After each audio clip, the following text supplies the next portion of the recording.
Hey there. I figured we were getting ready to start broadcast, so we could do the chat here real quick, since we're all hanging around.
What is it about riding a bike that is so liberating? What unites us all is the craving for that special feeling. This is what inspired the developers at Garneau to create the innovative, award-winning X-Comfort technology, optimizing comfort to maximize performance and, most of all, the good feelings that make us so passionate about riding. The brand new X-Comfort Zone incorporates an elasticized zone that expands up to 5 mm to accommodate V through D+ foot widths. We all pedal in the same way. As you push down, your toes naturally splay.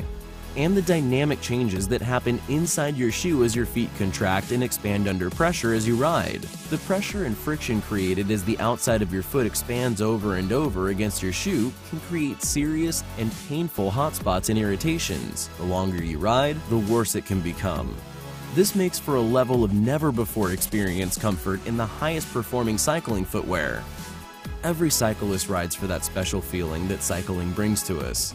Each one of us has our own version of what it means to enjoy the ride. We just help make it possible.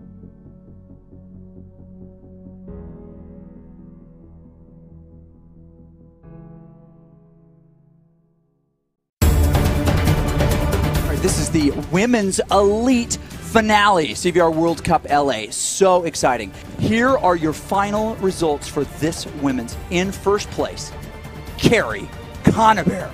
Carrie Conabear off the front, more watts than anybody else. You've got to be kidding me. Carrie Conabear, then Beth York, then Jennifer Reel, and oh my goodness, we are going to see a shakeup. In second, Claudia Baring. Unbelievable that this is happening. She's coming up over the top of the group right here. Meisel's trying to close the gap, but now it doesn't look like she's going to do it. Gets out, puts down 400 watts, comes across that line first. Third, Beth York. That may be the surprise of the day. Not surprise in her ability, but managed to stay close enough to the front that her big sprint at the end, and took those points away from Claudia in the previous one in that sprint as well.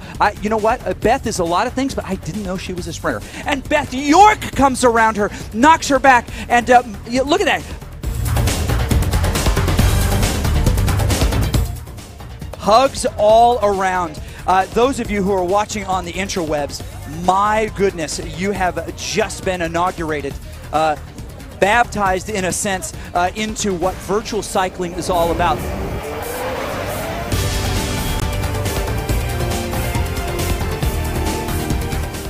The hardest video game ever. Holy smokes! I'm like exhausted just watching this thing. I mean, this is incredible. This is incredible, Chris. That finish was unbelievable.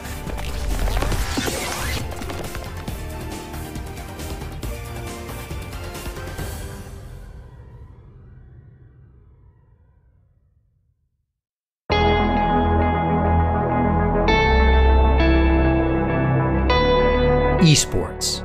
We love to play. Since the 1980s, video games and competitive gameplay have been part of our Western culture.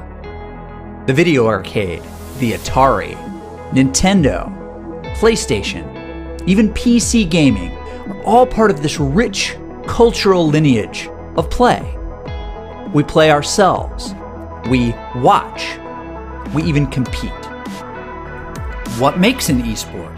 Well, any individual or team game that can be played on a level playing field in competition, whether that's live or online. Still alive! Charm's gonna land onto him! Is he gonna be able to walk away? Baker is still running! Still damaging! And another turn! And expansion goes down! While there are half a dozen top-tier esports, more than 100 different titles are being played competitively around the world. Esports break all boundaries. They're played by men and women across cultures and can be played on consoles, PCs, and even mobile devices. Esports are truly a world sport. Over the last decade, we've seen interest, broadcasting, and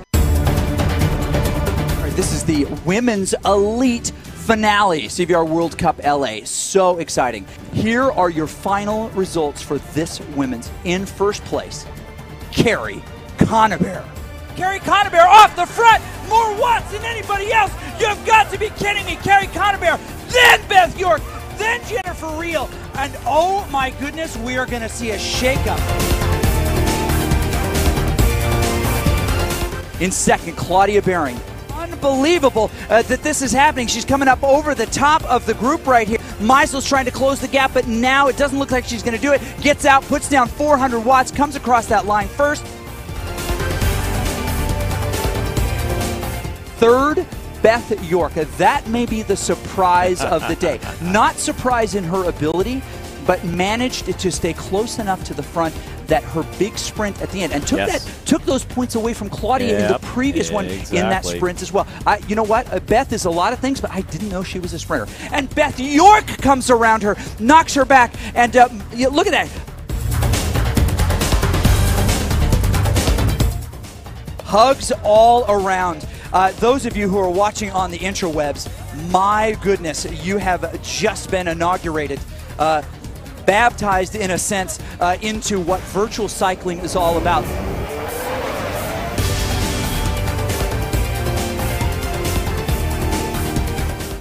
The hardest video game ever. Holy smokes! I'm like exhausted just watching this thing. I mean, this is incredible. This is incredible, Chris. That finish was unbelievable.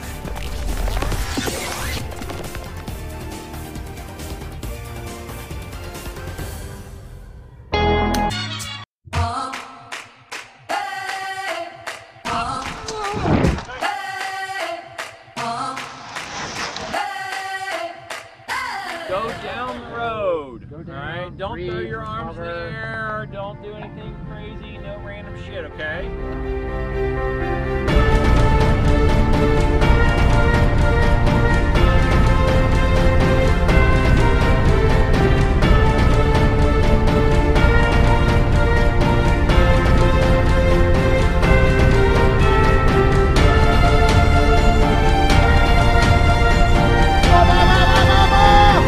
I had my own strategy. I was actually working for you guys. So what I did at the last moment, I just pulled back.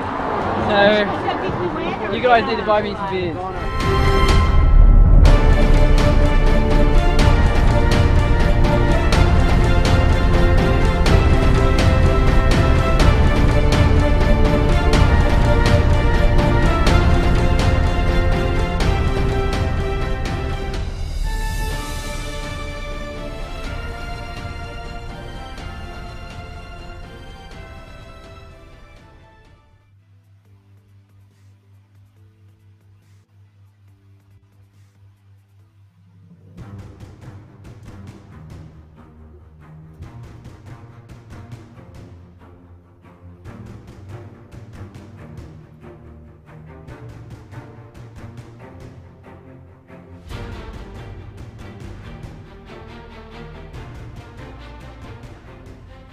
Well, welcome everybody. Hi, this is Chris Haskell. I'm joined alongside, well, Frank Garcia and Beth York, and we're here to bring you week 1 of the CVR postseason, right?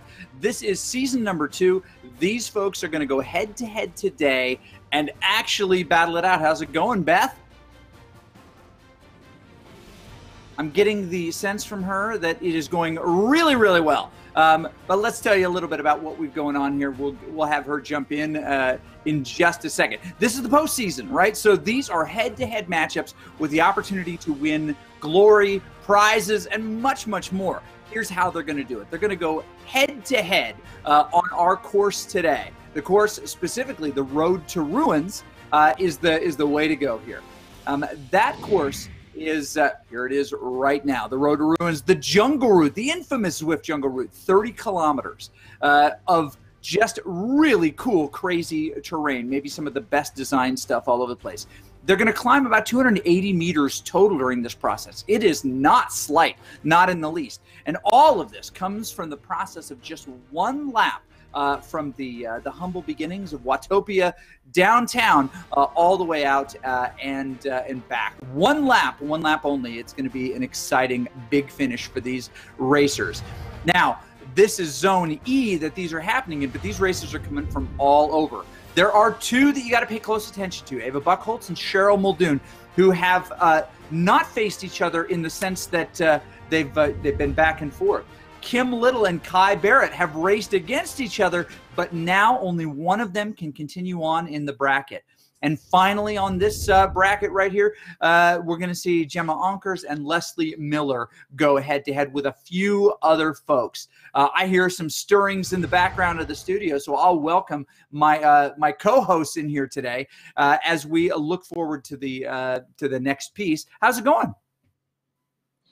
It's great. Can you hear me now? Absolutely. Yay! I'm so happy to be here. To Sprint, and we can hear her now. I was going to be like, what are we doing, Verizon ads now? What's the deal? We may be doing that. No, it was just fun. It was just fun. Yeah, this is really exciting. So right now in these matchups, we get to see people who have never raced head to head. So we are moving our way through the bracket. So it's so exciting. You race the same group of folks in your zone week after week, and then you get to this postseason and it's bam, unknown. It's exciting.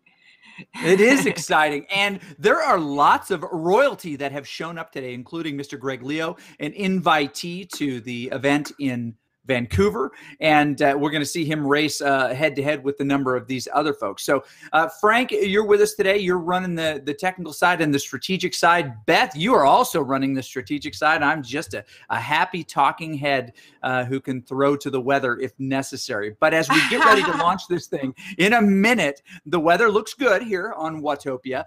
They're coming straight from the dock. What's the lead-in for this, Beth? Well, there you come into this and it starts out, somewhat flat, and it's deceiving. And this is one of the courses that isn't raced very often, or at least that I know. I haven't raced it. And so I think the other unknown, which makes it exciting, is where the attack's going to happen. We know it's going to come out like a shotgun out of the gate. It's just going to be fast and furious. On the hills, Beth, on the hills. Well, yes, but there are other super secret little tactics that, that's the obvious spots, right? There are other places to attack besides hills, and we've seen it happen. I think corners. I think everyone on Zwift just attacks on the hills. That's what I see week in and week out. I keep trying to get them to attack, on the downhills, the flats, that super secret spot. And to be fair, in some of the flat races, they've been doing a little bit more of that. So maybe you're right today. There will be some super secret locations for the attack. Maybe under a waterfall, across a bridge. Just saying. And here they go. Gate's going to drop. There's going to be a scramble to make sure that they're in the group, and no one is probably going to set an unbelievable pace here at the beginning because Mr. Scotty Weiss is not here. He's not going to attack from the start. But look who else is here, Beth. Joachim Plommers, Justin Purificati, Greg Leo, who I mentioned before. There are some big racers here showing up, and we'll ask Frank about this in just a second. But one of the things we discovered last postseason, in the very first season of CVR World Cup League, we saw that there were folks who actually organized as teams in a different way. Here's our guy right now, Mr. Kim Little. He's got a Peloton view behind him. They're getting ready to start. I imagine that's gonna show here in just a little bit. An unbelievable video of tail cam in the thing. There is Kai Barrett. We know that gentleman from the UK very, very well. He's really always battling it out with his lead competitor, Greg Leo from Team Draft. And I'm looking around to try to figure out who the Team Draft rider they are racing for. Greg Leo may just be here for training. That would be an interesting piece. But we saw that last week too, didn't we, Beth? We saw people jumping in to races they hadn't raced before, like, well, who was it? It was her name will come to me in a second. Claudia Baring, jumped in with the race. She wanted to just compare herself with some of those other folks. But Team X seems to be out in force to support Kim Little's win here today.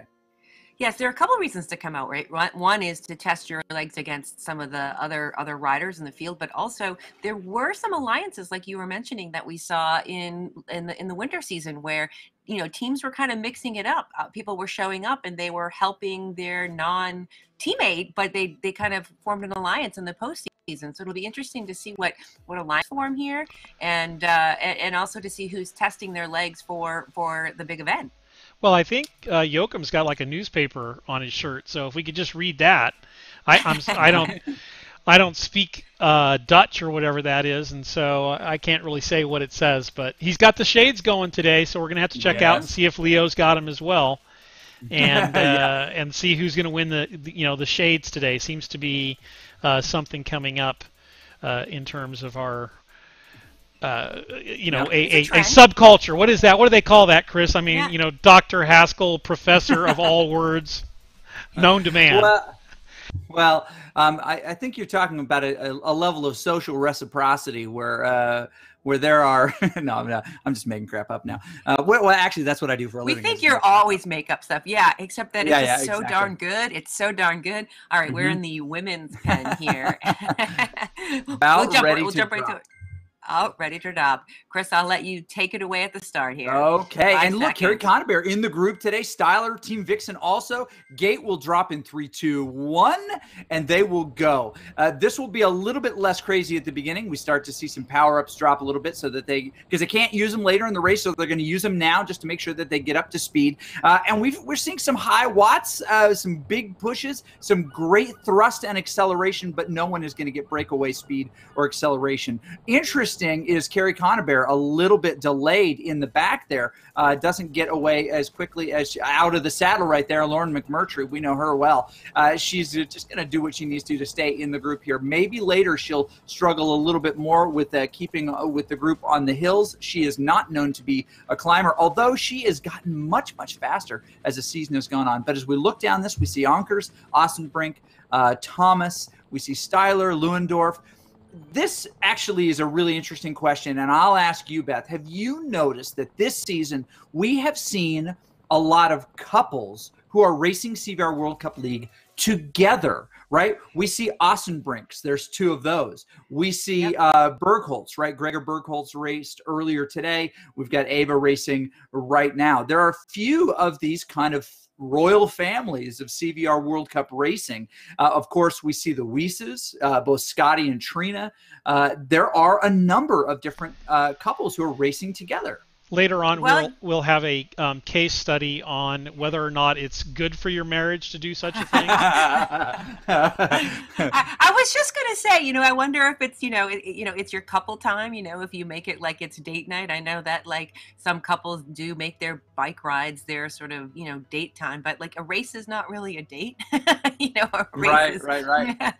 But it is kind of neat to suffer, I think, next to someone. I think that there's a lot of, it kind of, I think it might be exciting. I'm on the other side. My spouse doesn't race, but it's exciting to watch these couples support each other, get out there and race. Okay, here is Greg Leo. Now, he's not wearing the sunglasses today, but got the hat going on. So blue wall. You know what? He doesn't know this, but he could probably chroma key that out and get himself a tail gun video like Kim did.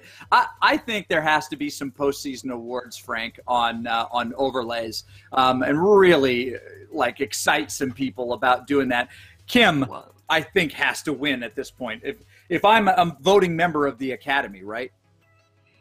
See, well, I mean, he always mixes up, and we never know what we're going to say. It's kind of a surprise here. So back on with the Yoki and Plumage here, and they're coming into the tunnel. You can see that there's still a nice little pack together here. Pure Ficati there, just a meter back. But these guys they come out, and that's that little rise there that people just drop the power down, but no one ever seems to get away. It seems a little wasteful there, unless maybe they can thin the herd just a little bit. But this group of racers, they're all strong. They're not going to be shaken off so easily in the postseason by, a little 8 or 9 watt per kilogram. A little 8 or 9 watt per kilogram bump. No, they're not. I want to thank the few, the proud, the Mixer crew today. This is it's nice to have you guys out on a Tuesday. Not a huge group today. I think something has changed in the program. We're no longer visible on the top of the main page today. So Mixer, if you're paying attention, hey, bang the side of the box and put us back where we belong. No offense to the new Call of Duty or to PUBG, but this is real esport here. This is physical esport. This is a new sport. Virtual bike racing, and you're watching some of the best in the world do it right now in this post season. Okay, it's going to get sticky here right now, Beth, as they hit this big uphill to get into the jungle zone, and Kim is leading it on the front. He's got the Union Jack on his back as the leader, and he's going to try to break this apart right now, isn't he, Kim? With an attack off the front. He's on a mountain bike on his camera right there, but he's going to try to get away here. Who can go with him? Is it Michael Durr, the BRT rider? Kai Barrett starting to move through the ranks. He sees the action happening there at the front. Greg Leo on his tail, measuring himself against one of the best in the world in Kim Little. So is this the big move? Who's going to get left behind? Plommers, 2 seconds behind now. Can he recover? These are the moments where those 2 or 3 seconds can become 5, 6, 7 awfully quick. So, Greg Leo staying nice and tight on Kim's wheel. You can't let them get away. You have to do everything you can, because when it starts to flatten out, you'll have that rubber band and that'll grow. But it looks like these guys aren't going to let it happen. Not right. Not today. They say not today. Look at Barrett's determined face. Great view from producer Kathy here, showing the gap between these riders, and that is a significant and a meaningful gap. But I'm starting to worry about some of the others that are a little bit further behind. Justin Pure Ficati's now pulled himself back with Kai Barrett. Plommer's in that group. That's a really strong group. That's not a group that's going to get left behind. But Kai really powers back there for a second, maybe just a dropout. Didn't see his power numbers there for a second, but he's finding himself on the wrong side of this and looks to be in a spot losing of power. Bother, as it were. Yes. Losing power, no kidding. Losing power. If you are watching on Mixer or any of the other platforms, you can see the graph on the bottom of the page, and that red line on the bottom, that's when he's really working hard. You can see when he gets to the green and the yellow, it's not enough watts to keep up. Right hand side of the screen, you can see the gap growing. 8 seconds for Durr, Pure Ficati 8 seconds up the road, Henderson 8 seconds up the road. So that group did get a gap on Barrett. So this is not feeling good for Barrett. He's going to have to do something more than 4.6 to catch up to those guys doing over 6 watts per kilogram in the front. Yeah, and he's in no man's land, a rooter behind him. But look who did make it. Hey, if you're watching on Mixer, click the host. If you're watching on Facebook, click the share. Let other people see this exciting postseason race. You're a fan. You're here. Give that a click, please. We would love to see how many folks we can introduce to this amazing sport today. Now, here we are. Joachim Plommers. They're about to make this right hand pass through this little interesting little time, and here they go into the future, or into the past in this case. They're going to road to ruins here. We're going to go by the Mayan ruins. We're going to cross an unbelievable suspension bridge, which thankfully is never given out, despite it being in such a wet ill climate. Repair. Yeah, it is ill repair for sure. It's creaky.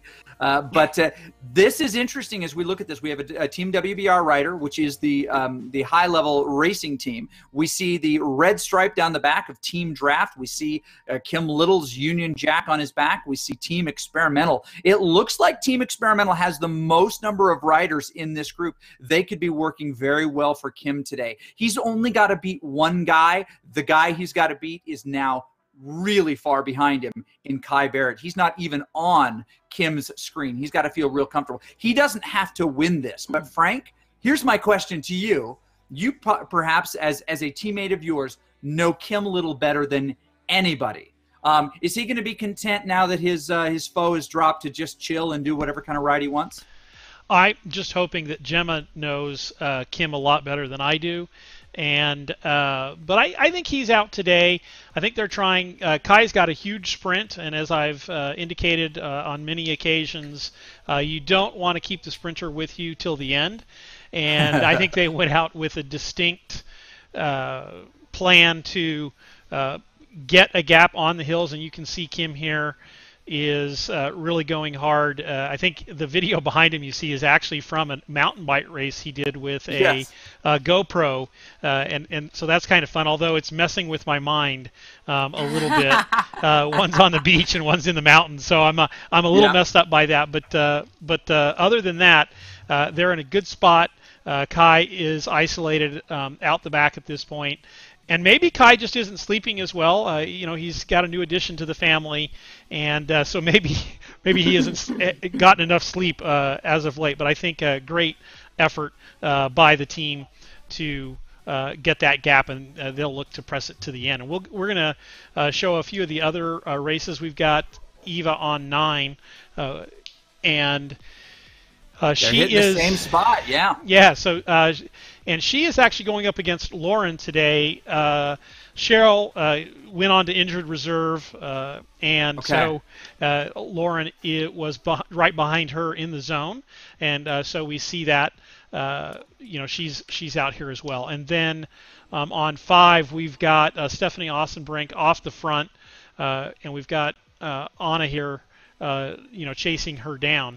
And bring all these people back. So it's going to be hard to keep up with everything going on today, but we're going to give it our best shot. Yes, and she's another one of the duos, right? We've got Stefan Lewendorf, we've got Anja Lewendorf. Another couple who treats CVR racing like their shared super passion.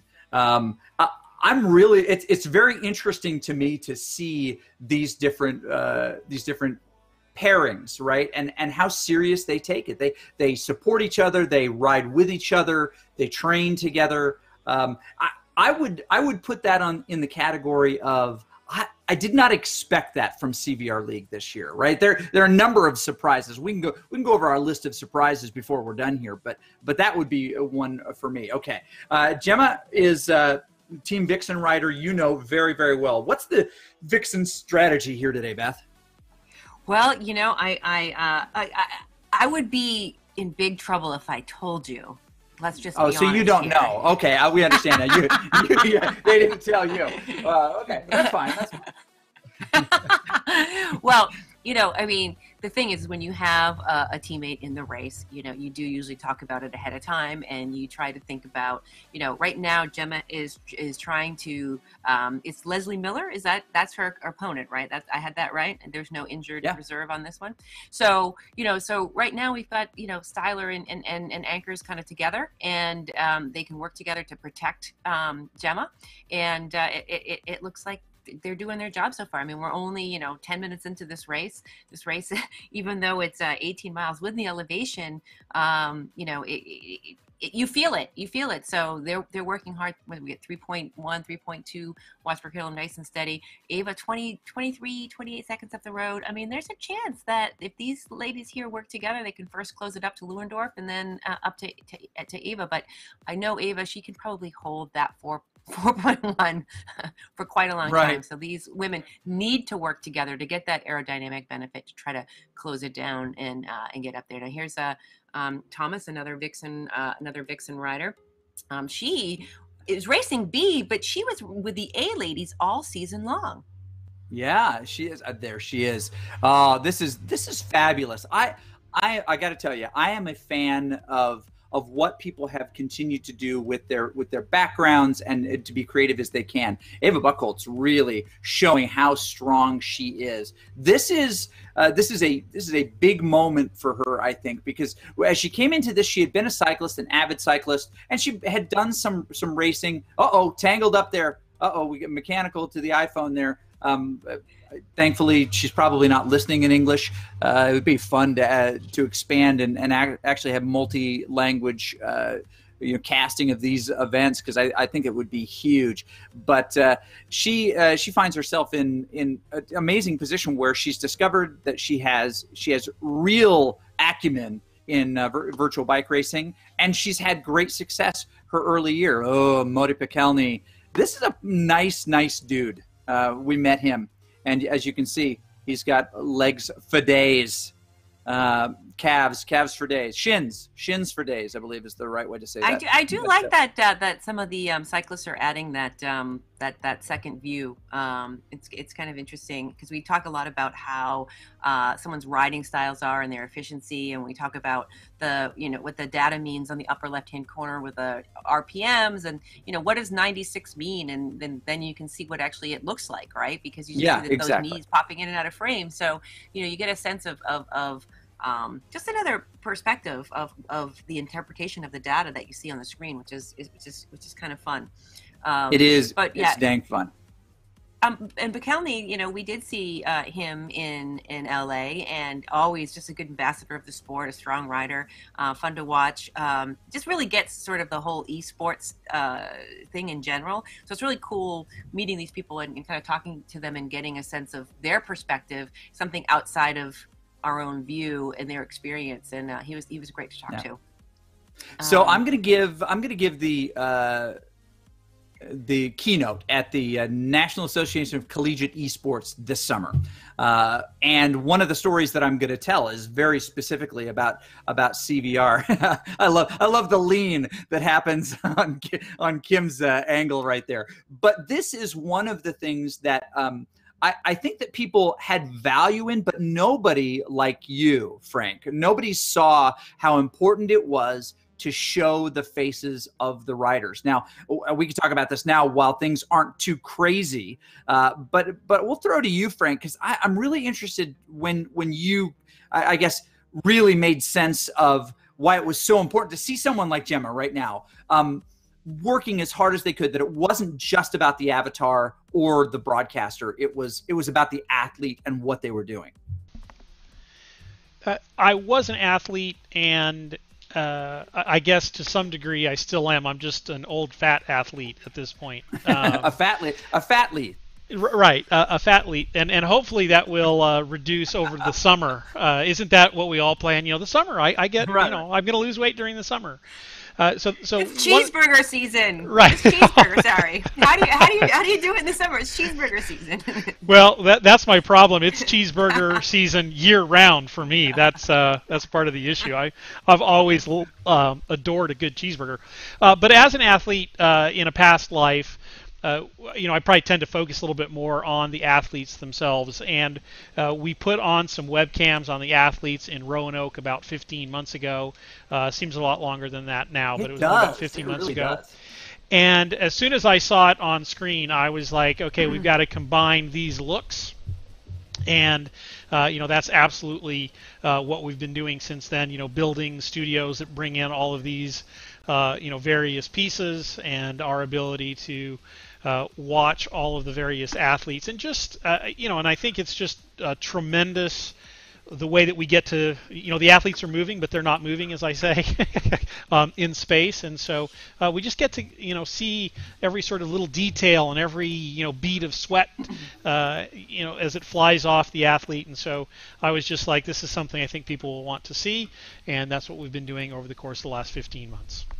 Well, one of the inspirations. Oh, go ahead. Yeah, go ahead. Oh, so I just want to jump in here and say, with the streaming, we've seen also a lot in women's racing where they don't get the airtime and broadcast minutes that the men's racing gets. So I just want to, mention that this is just such a wonderful opportunity for women cyclists, for men and women, but having equal airtime for women is just super important. So it's just another opportunity to show women racing on their bikes, being all kinds of bad I mean, oh no, I like where you went with that because it's absolutely true. I mean, I cut my teeth just in women's originally. I mean, I with a great friend of mine, Jason Flores, covered the ODZ women's race on Saturday mornings every other week for a long time, and I fell in love with the women's scene and the great friendships and rivalries that developed therein, and it was just great sport.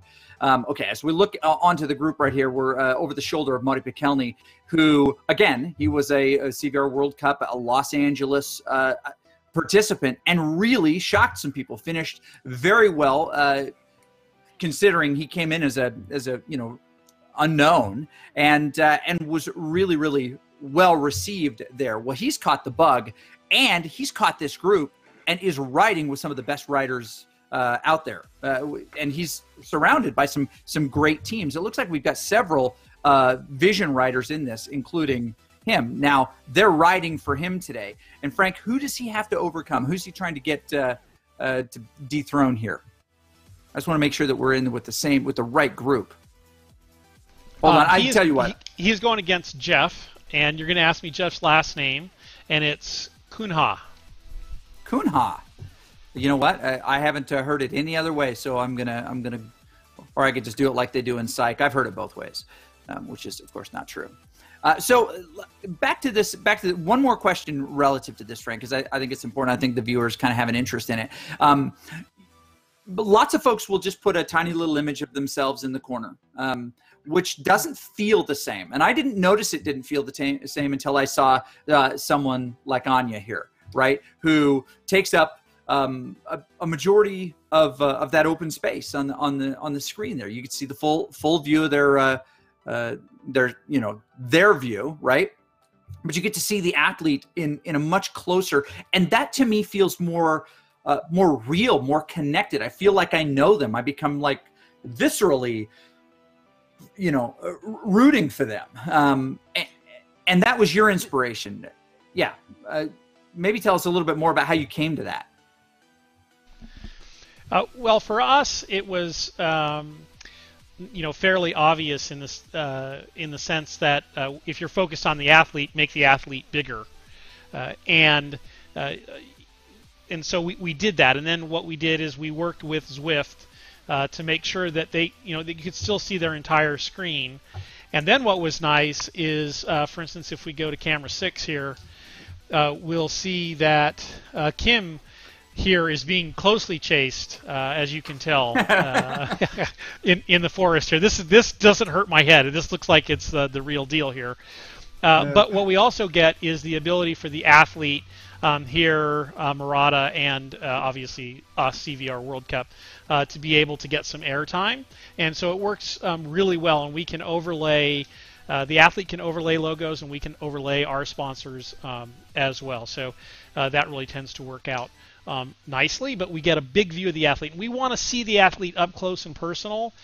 And so, for instance, if we go through a stinger to 9, we will get another sense here, and there's a little bit of I like this keep calm and pedal hard. It's a great little saying, and that's how you win races, by the way. You keep calm and you pedal hard. So she certainly knows what she's talking about there.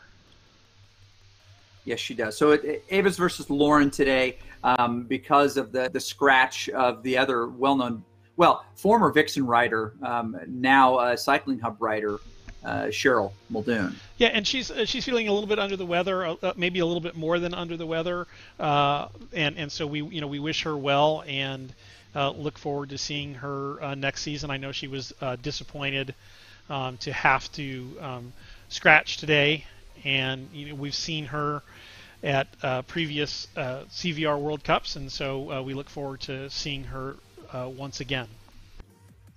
Now she is trying to finish in front of Leslie Miller, and that is going to be a fight for her as we look up and down the road. I don't even see Miller in her. I don't see Miller. View. Yeah. I don't see Miller.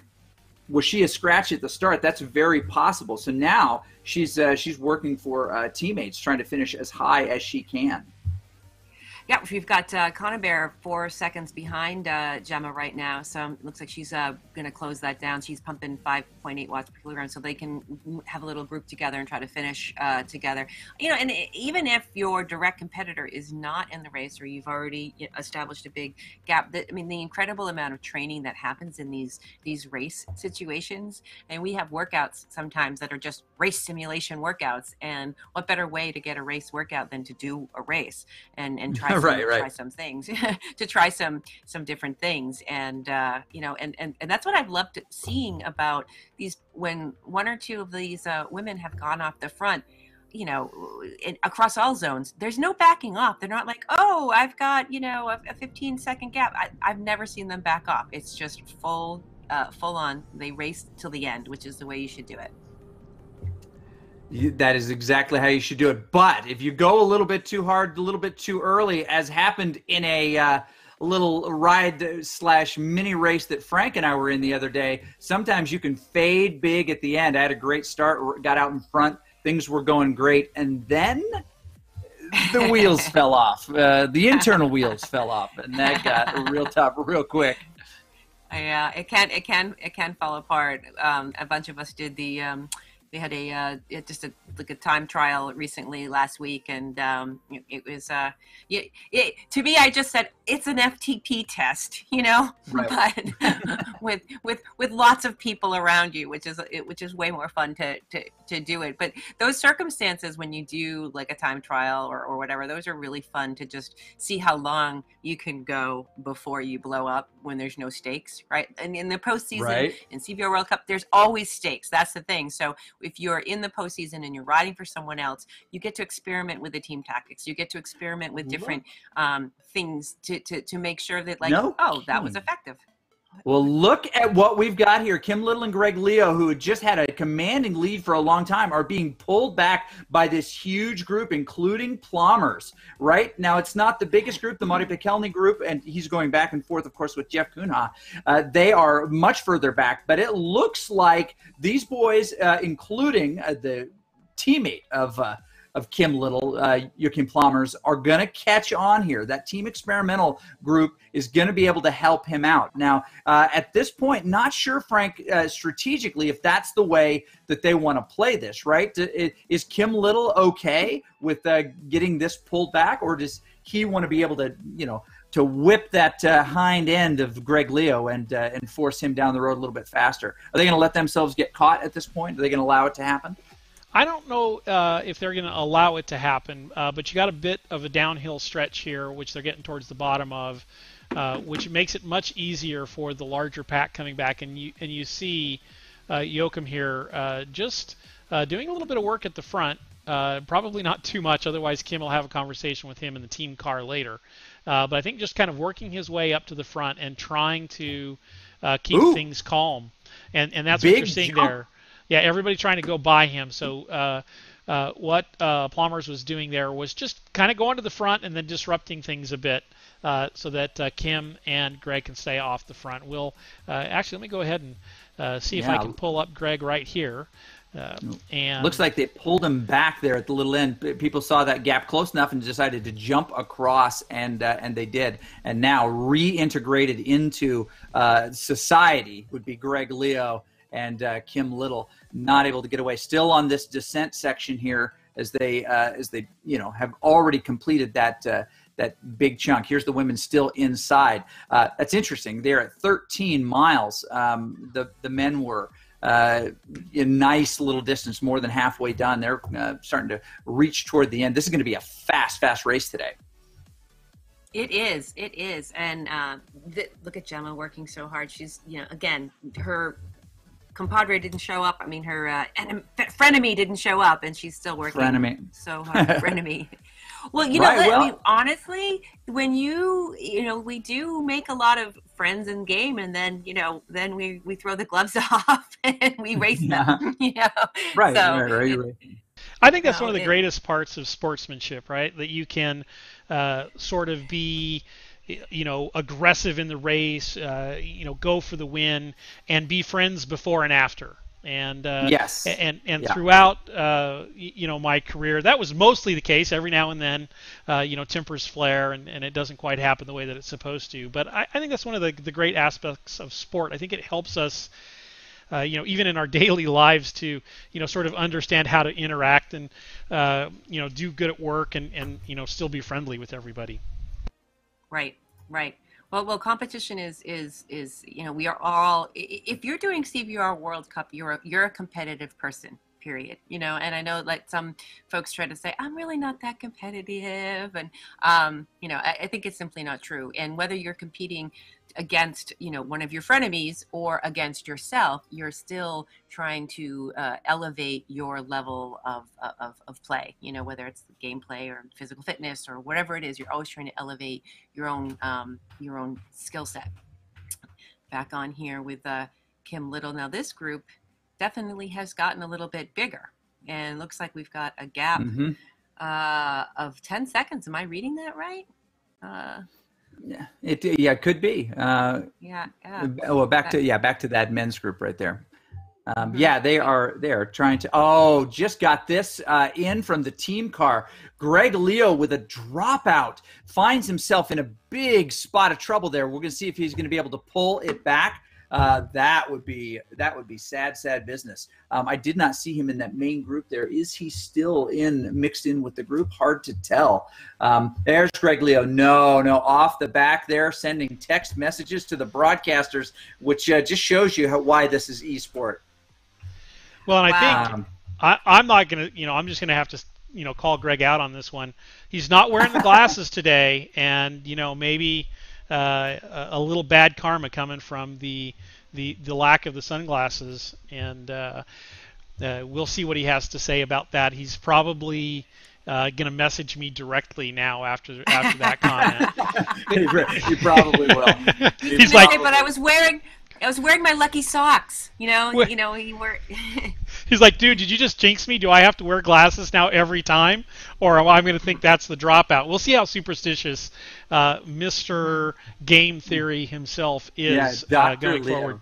He says he's going to wait for Kai and sprint. Oh, wow. Well, that'll be fun. That will be fun. Oh, absolutely. And that is lemonade out of lemons right there, my friends. Lemonade, still able to make it a competition and test yourself against a sprinter like Barrett. That's really fun. So there's been a lot going on today. We've seen some great tactics played early. So some of the head-to-heads decided pretty early on in terms of what's happening. We've got Jeff and Madi here. We'll probably stay glued to them. They're the hot number here. Yeah, I think they're the hot number. And I'll apologize to everyone. It's a little bit harder for us than normal to follow all the races because some of the telemetry coming out of Zwift is getting updated. In fact, just starting to do some testing today with some of their updates. And very excited about some stuff that's coming out there, but keeps us a little bit behind the 8 ball today on following. I don't know. I think it's only 6 or 7, but it seemed like 12 races were going on in terms of the head-to-heads, which is a little bit difficult to follow in terms of how we set out to do it today. So, but I think we've got most of the races. We're following. We've got. I'll try and follow up on a couple of others. As well, but at least we have Madi and Jeff. Kim looks to be solidly in place. We're going to go watch Gemma every now and then. In fact, maybe we'll just go to her here real quick. And I think this is a Vixen ride here, it looks to me. And Gemma's doing everything she can to hang in with this group. And, just a fantastic effort on her part, and one that she'll probably get a bump in fitness from. She'll get stronger from this ride.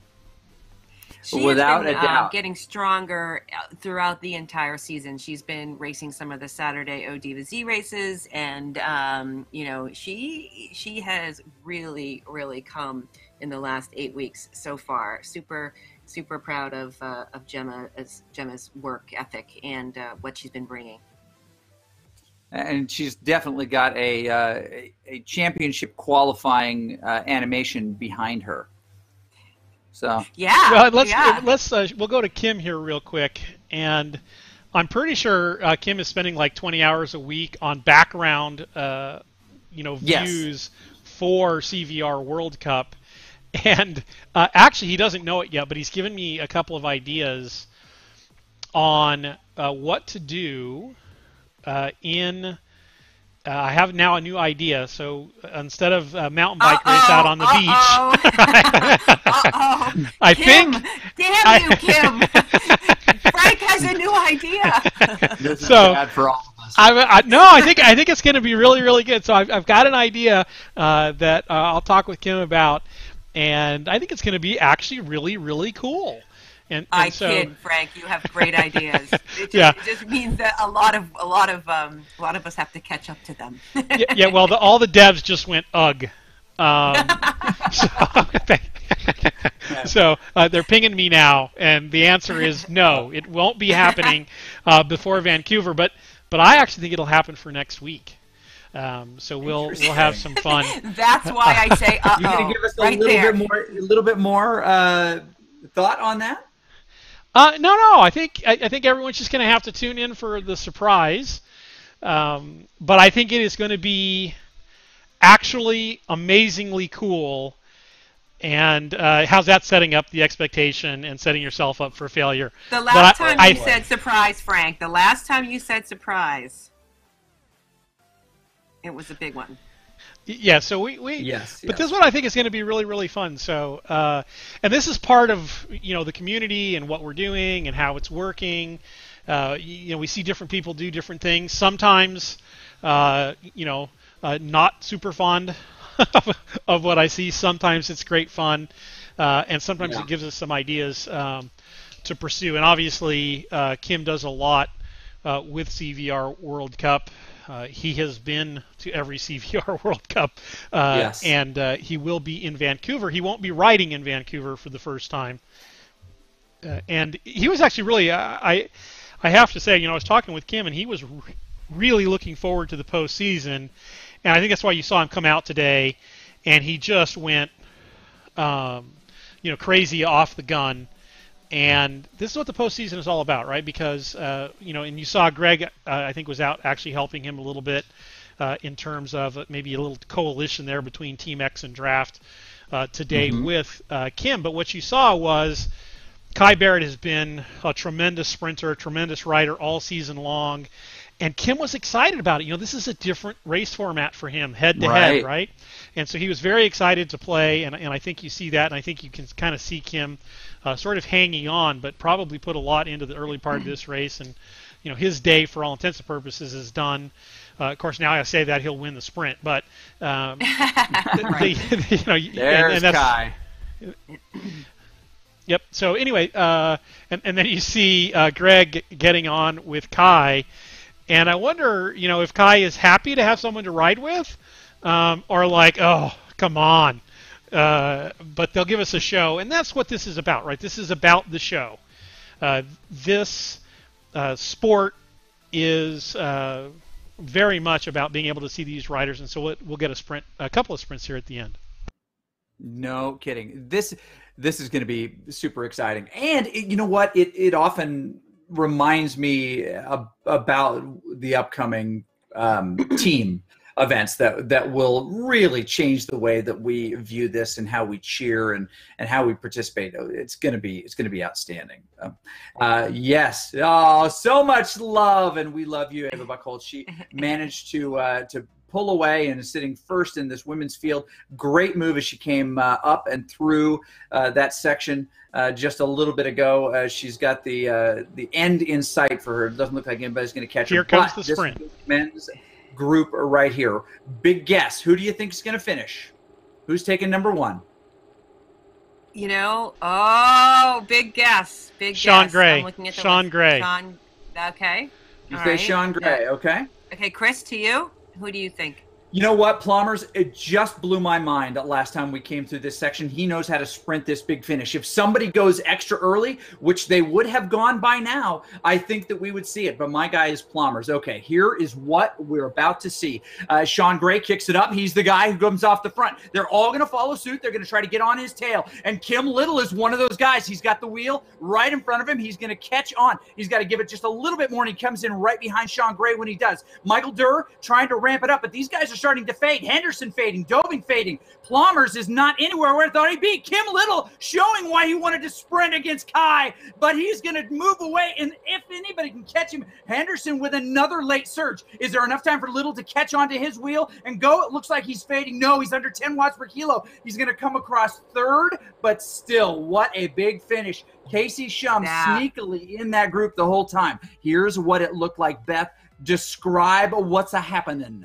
From Kim's point of view, he goes ahead and closes and comes around Gray, and he makes a nice little gap there. You can see the other ones coming right up behind him. But Henderson, you've seen him in the past. He just puts a big dig on. Look at that. Comes right around Kim Little. And Kim is trying to hold on still at 10 watts per kilogram, over 10 watts per kilogram, and just at the line, Doving pulls around him. That was a miraculous effort from Kim Little, from Gray. That was amazing. That was really exciting to watch. Plumbers finds himself less than a half a second behind the next rider in the group. But another big sprint coming, still on the course. We've got Ava Buchholz. She won't be sprinting anybody. She was smiling and giving love as she comes up and over what I consider to be one of the most difficult sections. She's going to come across first. A great move by her early on, more than 2 minutes back to the core of that group. Lewandorf and Thomas still battling it out behind. That's going to be an interesting finish for sure, and but she's in a great position as she comes up past Little Haskell Hill, as I've been calling it lately. It's not really a hill, but I get dropped there all the time, and she's going to come back through and take the long way around.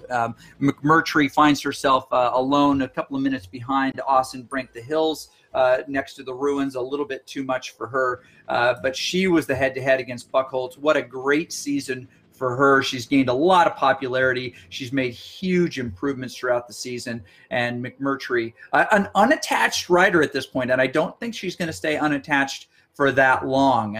Any word on the team front for Lauren McMurtry?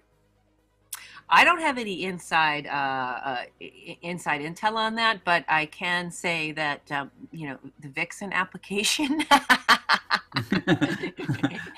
is out there, along with I know that there are other applications for Hellcats, which I really love the name Hellcats. I love these like fierce animals. Of course, you know that to be true. So she'll definitely have some options, and I think it's going to be a matter of finding the right fit. And that's one of the things too, is that each of the teams start to have a little bit of a personality. You can see here Gemma's expressing some Vixen personality, but yeah, she won't be unattached for long. That's for sure. Okay, on the men's side, here. Yes, Team Vision shepherding him. The guy he's got to beat is Jeff Kuhnha, who is just right there in front of him, flying that Spanish flag. Spanish flag? Oh, my goodness, that one, I've forgotten what that one is. It'll come to me in just a moment, without a doubt. But there are a sprint here coming. That looks like a little bit of a lead out. It looks like Kuhnha with a push off the front. No, he's just sitting at the front of this group. Somebody gets away, but Modi Pekelny has only got to look closely at Kuhnha. He's got to come across in front of him. He's sitting nicely in the draft right there, trying to gear this thing up. But it got crazy early. We've got guys out of the saddle pushing hard on the right, but they're not. It's Jeff Kuhnha. He got a sticky wheel and ended up on the outside. You got to position yourself just right, or the system will pull you out. Now he's right behind Pekelny. Pekelny just looking for those vision riders in front of him. In fact, one of them goes. He's got the little bit of a gap. He's going to close that distance right now, trying to come around him. Tough is out of the way. He comes around his own teammate right now. That is exactly what he needs, just unleashing it. You see it down in the bottom right-hand corner. He's doing everything he can, but can Kuhnha come up on him? No, it doesn't look like he's going to be able to do it. Maybe? No. He manages to get across the line before Kuhnha, and he's going to find him. We can't see it. It's covered by it. There it is. Oh, there it yes. is. Pekelny advances. This is unofficial at this point. If it stays this way, Jeff Kuhnha with a great performance, less than 0.2 of a second behind Modi Pekelny. All of that distance, 30 kilometers, decided by not even a quarter of a second. That is exciting. That's showing you why Modi is so well respected. He's a dang good racer. That is so exciting to watch. And those are the things, too, where we talked a little bit about it in races past, is that, you know, you have to keep the pedal down until you cross the line, because when it's like 0.8 and 0.9 of a second difference between you and the rider behind you, that one extra pedal stroke makes a big difference. And you can see sometimes people will let up, and he didn't let up because he has experience. Here is Ava again. She's awfully excited about CVR in general. I know that she's already pinged me about next season, so I know she'll be racing next season. And here she is giving a great showing in the postseason, and really has just showed what type of a rider she is all season long. So consistent, so strong, so fierce, and it's going to be really amazing to watch her through this postseason, and also watch her carry in from this season into the next all of this amazing skill and fitness that she's been acquiring. And she's training for something, I think. Yeah, she is. She's training for something. But I was going to ask you this, because you're a seasoned racer, you're a qualifier for Vancouver, and you're going to create some amazing memories for us there, both on the broadcast side and, of course, on the race side. No doubt, no pressure, right? just do everything I'm saying. But I'm already throwing up in my mouth, Chris. I just want you to know. I might act all calm and cool, but I'm throwing up. but let's talk really specifically about that almost metaphysical concept of, oh, I learned a ton this year, I'm going to be way better next year, or this person did so much this year because they learned a ton from last year. What in the world are we talking about? Are we just making junk up when we say that we learned enough? A lot of people would say, oh, either you're a strong rider or you're not a strong rider. Ava, a lot of people say, has learned a ton this season. She's in the postseason here, but she's going to be a force to be reckoned with for the next event because of how much she learned. What does it mean when someone says you learned a ton? Well, you know, I think there's a misconception that, you know, it's like the strongest or the strongest person is going to always win, or the person who has the highest FTP is going to win, and that's simply not true. So how does that work then? And it's really the dynamics of the game. It's the dynamic of the tactics. It's really how you play and how well you know the courses, and how well you know yourself. So a lot of these league races, depending on on where you are in the standings, or if you join another league, another race that is out of your zone, you're testing stuff and you're experimenting with gameplay that isn't necessarily obvious. It's like, okay, well, how long could I hold this, and how did I recover, and can I outsprint this person, and what, so you're learning about your competitors, you're learning about the game, and you're learning about tactics all over the course of a season, while increasing your, likely increasing your FTP, or increasing different, your ability in different areas. You work on a sprinting capacity, you work on your threshold reserve, you work on all these different things. So it's just a lot. It's not just like, I'm going to sit down, put my bike down and pedal as hard as I can for 45 minutes or an hour. It is tactical, it's strategic. And going into Vancouver, the race Bible has been posted. I don't know if we want to talk about that, but it's even more strategy. Even more strategy. Okay, so Thomas is now finding herself just a couple of seconds now behind Lewandorf, and that has been a battle going back and forth here. I think we'll stay close here because we're about to hit the big finish. Yep. But if we have the opportunity in a minute, I would like to have Frank give us, because he is a pure sprinter. That's not an insult, right? But when we call someone a pure sprinter, usually it can be peppered as insult when you get dropped on a hill. Oh no, that guy's a sprinter anyway, right? Or you get dropped on a hill and you're like, well, I'm a sprinter. So you know how I know I'm a pure sprinter? Because I love being called a pure sprinter. So what you're really saying is I'm super strong and those guys are super light, and it's okay. That's how us sprinters think about it. Okay. So if we have the opportunity to review the Pekelny finish there, I would like for you to help educate us on the decisions that he made that allowed him to finish in front of Jeff Koonha. Yeah, so we got we'll watch this sprint coming up with Lewendorf first. Oh yeah, we got the and then we'll talk about it. And Madi did a great job. And then we'll go back also to the Kim sprint in the A men's group as well. Yes, we'll talk a little bit about that because someone had some great timing that got by Kim. And the lead out, I thought Team X did a good job today, but it could have been just a tad bit better. In terms of the lead out. So, yeah. And we'll talk a little bit about that. And we're going to see here some real power going down. There you go. Slavin decides she's not going to be polite any longer and kicks it around. Lewendorf with no response, no big response, kicks up into 5, maybe doesn't want to get but Slavin finds herself, the rest of the world materializes in front of her, and she finds herself in a great spot. That was a nice little punch finish there. She passes Buchholz, who's resting on the side after winning that thing going away. Oh, and we'll blame Frank for getting distracted with a sprint because I'm a pure sprinter. We should have gotten Buchholz off the top. I did it because I planted that seed in your mind that you couldn't resist talking about. And in another brilliant move on my part, we lack replays. Because we are changing out some of the tech over here today as well. So it's going to be hard for me to describe that sprint other than in people's memories. But he had a particularly good sprint. He timed it really well in the men's A race. What you find in Zwift is a little bit less about boxing out and bumping shoulders than in the real world, and a lot more about timing because you can just go right through people. And so at first people are like, oh, it's just the sheer power of it and whether you have a power-up, and certainly if power-ups are allowed, the power-up thing makes a difference. But on Zwift, what's very interesting is it's more about the timing and what wheel you follow. And the problem with Kim and Gray was Gray put out a little bit too much energy, maybe a little bit too early, so the timing was a little bit off there.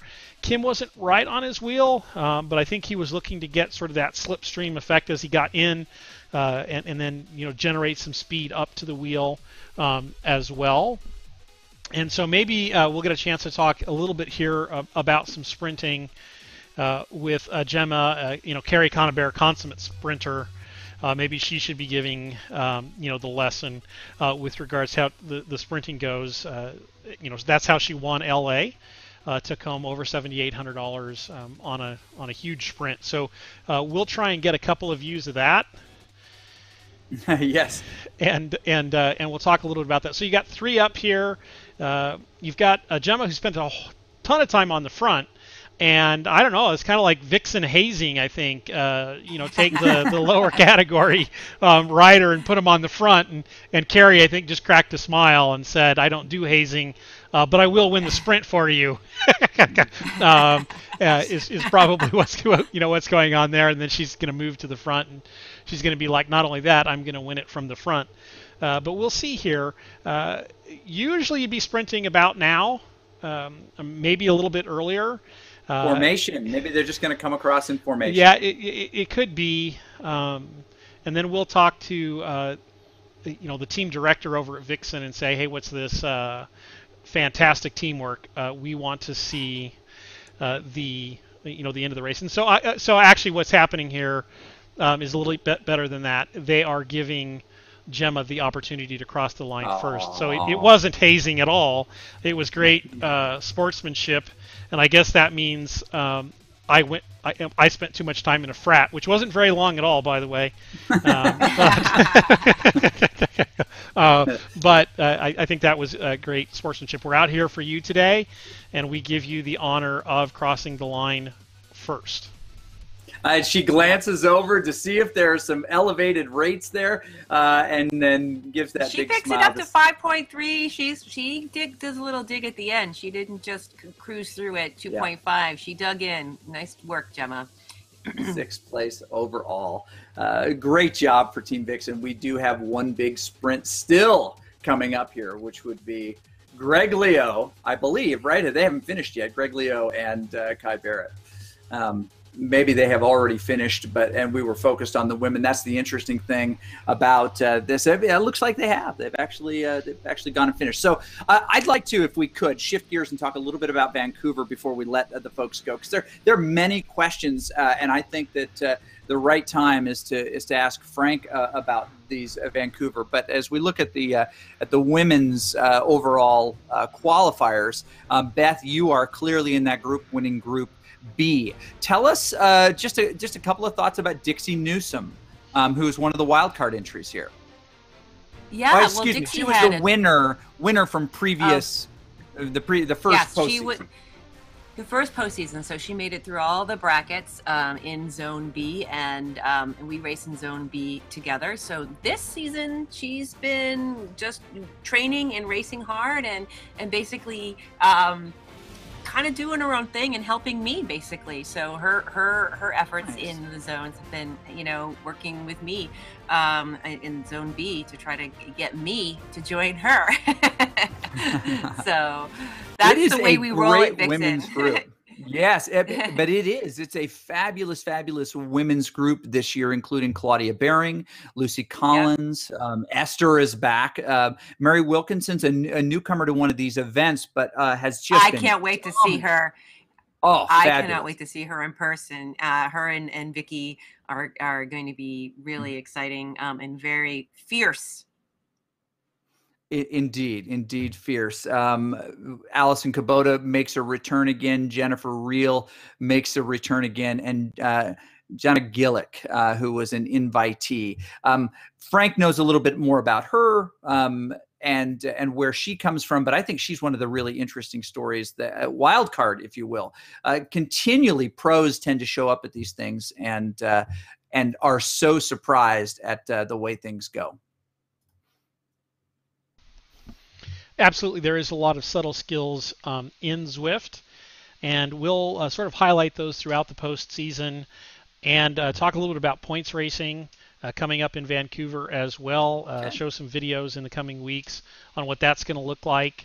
Some testing going on. Like I said, a lot of new tech coming out, and we're looking forward to all of those individual things as we go. As well as the surprise. The Kim surprise, the Kim Little Oh, surprise. my goodness. Yeah. Just tune in next week for the Kim Little surprise.